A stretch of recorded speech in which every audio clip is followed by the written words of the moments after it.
গত শুক্রবার আমার আর আমার হাজব্যান্ডের বাঁশ খাইতে মন চাইছিল, তাই আমরা বাঁশ খাওয়ার জন্য চলে গেছিলাম ধানমন্ডিতে।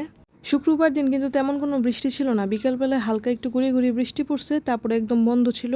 আর আমার কাজ শেষ হওয়ার পর আমি বললাম যে পার্সেল যখন দিতে যাব আর ওয়েদারটাও খুব সুন্দর, চল আমরা একটু বাড়ি থেকে খাওয়া দাওয়া করে আসি, কারণ আমরা দুপুরে তেমন কিছু খাইনি, সকালে হালকা খাওয়া ছিলাম, তো ক্ষুধাও লাগছিল অনেক। দেন বিকেলে রেডি হয়ে বাচ্চাদের রেখে তারপর আমরা রওনা দিয়ে দিলাম, কিন্তু অর্ধেক রাস্তা যাওয়ার পর যখন জ্যাম ছিল খুব, এর মধ্যে হঠাৎ করে বৃষ্টি শুরু হয়ে যায়। দেন আমরা করি কি, মানে এত বেশি বৃষ্টি হচ্ছিল আমরা দুজন ভিজে যাই। এরপরে আমরা ব্যাক করি, একটুখানি ব্যাক করার পর দেখি কি বৃষ্টি থেমে গেছে।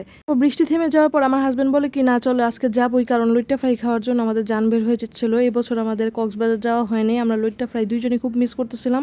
তো এখানে যাওয়ার পর আমরা ভর্তা, লইট্টা ফ্রাই, ডাল আর চিকেনের একটা আইটেম অর্ডার করছিলাম। এই ভাতগুলো পার পার্সন এক একজনের ভাত 100 টাকা করে নিছে। কি বলবো ভাই, বিল দেওয়ার সময় আমার শরীর একদম কামড়াইতেছিল, কারণ পেটটা ভরে ভাতও খাইতে পারি নাই, খাবারগুলো নষ্ট হয়েছে, মানে লাস্টে আমরা দুইজন খাবার রেখে আসছি। আর মানে কি বলবো, বৃষ্টিতেও ভিজে অসুস্থ হয়ে গেছি দুইজন।